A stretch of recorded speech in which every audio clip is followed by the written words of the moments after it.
Selamat siang semuanya. Perkenalkan, nama saya Vincent dari kelas 11 AK2. Di sini saya akan mempresentasikan mengenai proses pembuatan perundang-undangan di Indonesia, dari rancangan hingga perundangan. Pertama, pembuatan undang-undang di Indonesia dilandasi oleh beberapa landasan hukum.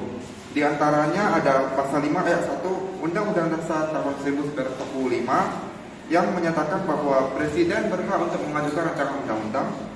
Kemudian Pasal 20 ayat 1 Undang-Undang Dasar 1945 yang menyatakan bahwa Presiden dan DPR bersama-sama menyusun rancangan undang-undang.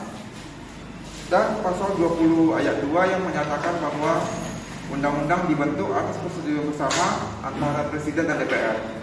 Kemudian Pasal 22A UUD 1945 menjelaskan mengenai tata cara pembentukan undang-undang akan diatur lebih lanjut dalam undang-undang, yaitu Undang-Undang Nomor 12 Tahun 2011 tentang pembentukan peraturan perundang-undangan yang diubah oleh Undang-Undang Nomor 15 Tahun 2019 dan Undang-Undang Nomor 13 Tahun 2022. Selanjutnya, pihak yang berhak mengajukan RUU ada 3. Yang pertama ada Presiden. Presiden berhak mengajukan RUU melalui alat kelengkapannya seperti menteri-menteri yang di bawahnya. Kemudian DPR bisa mengajukan melalui alat kelengkapannya seperti komisi-komisinya ataupun balik. Selanjutnya ada DPD. DPD berhak mengajukan rancangan undang-undang melalui DPR, tetapi hanya terbatas pada rancangan undang-undang mengenai otonomi daerah, hubungan pusat dan daerah, pembentukan, pemekaran atau penggabungan daerah, pengelolaan SDA dan ekonomi daerah, ataupun perimbangan keuangan pusat daerah. Selanjutnya, prinsip pembentukan undang-undang. Ada beberapa prinsip yang harus dipatuhi dalam pembentukan perundang-undangan. Yang pertama, undang-undang tidak boleh bertentangan dengan peraturan lebih tinggi. Yang kedua, undang-undang dibentuk oleh lembaga yang berwenang. Ketiga, proses pembentukan harus bersifat terbuka.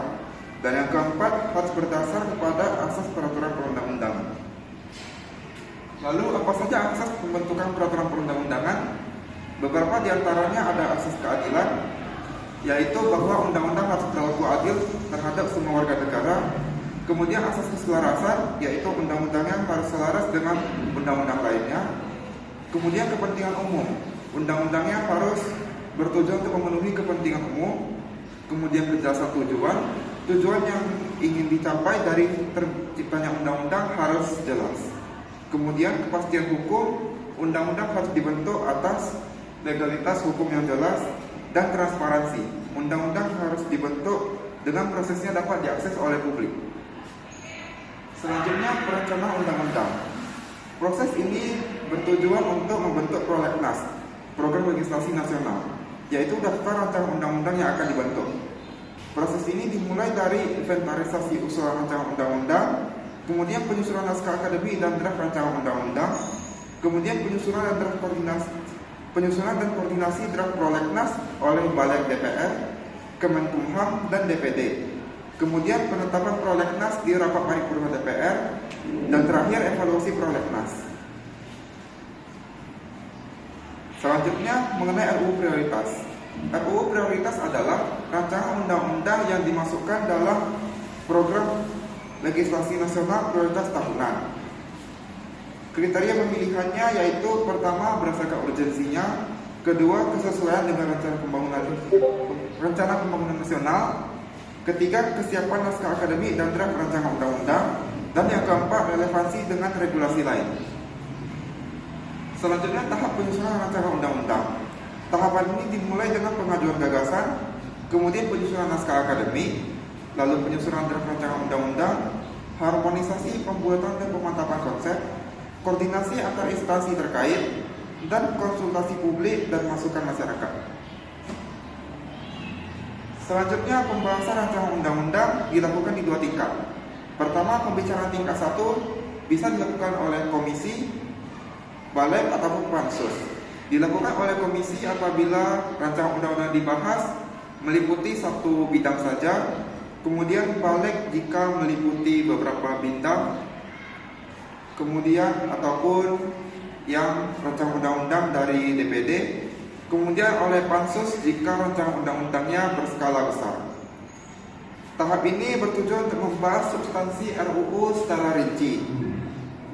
Di tahap ini bertujuan untuk mengambil keputusan berupa musyawarah, kemudian dilakukan voting bila belum tercapai.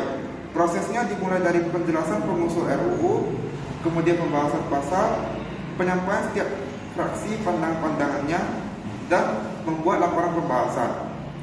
Selanjutnya, pembahasan RUU dilakukan di pembicaraan tingkat 2 pada rapat paripurna DPR. Pembicaraan tingkat 2 ini dipimpin oleh Kepala DPR ataupun Wakil Kepala DPR, bertujuan untuk mengambil keputusan akhir terhadap rancangan undang-undang. Dimulai dari penyampaian laporan tingkat 1, kemudian pengambilan keputusan persetujuan atau penolakan terhadap rancangan undang-undang tersebut. Jika disetujui, maka rancangan undang-undang akan disahkan menjadi undang-undang. Namun jika ditolak, maka rancangan undang-undang itu tidak dapat diajukan kembali pada masa sidang yang sama. Selanjutnya tahap pengesahan. Tahapan ini dilakukan oleh Presiden. Presiden wajib menandatangani naskah rancangan undang-undang dalam 30 hari setelah disetujui bersama. Jika tidak menandatangani dalam batas waktu, rancangan undang-undang tetap sah menjadi undang-undang dan wajib diundangkan. Selanjutnya tahap pengundangan. Menteri Hukum dan HAM wajib mengundangkan rancangan undang-undang di Lembaran Negara RI untuk undang-undang dan peraturan pemerintah dan tambahan Lembaran Negara RI untuk penjelasannya. Tanggal pengundangan menjadi tanggal berlakunya undang-undang, kecuali ditentukan lain dalam undang-undang tersebut. Selanjutnya penutupan. Pertama, tahapannya itu terdiri dari perencanaan, penyusunan, pembahasan, pengesahan, lalu terakhir pengundangan. Ada beberapa tantangan dalam menyusun rancangan undang-undang ini. Pertama, memerlukan waktu yang lama. Kedua, koordinasi antar lembaga yang rumit. Ketiga, masukan publik. Keempat, kesulitan harmonisasi hukum. Dan yang kelima, kapasitas dan sumber daya. Ada beberapa prinsip penting juga dalam pembuatan undang-undang, yaitu keadilan dan keseimbangan, partisipasi masyarakat, transparansi, dan akuntabilitas. Berikut saya tunjukkan video perumusan Undang-Undang Dasar 1945.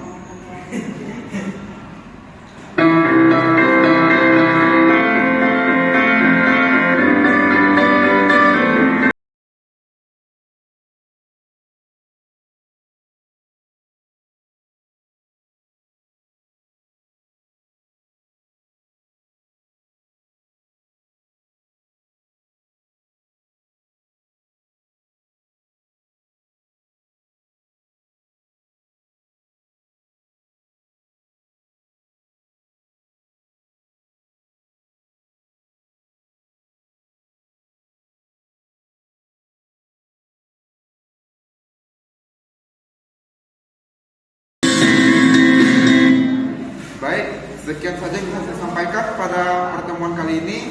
Mohon maaf bila ada kekurangan atau kesalahan kata-kata dalam penyampaian. Terima kasih.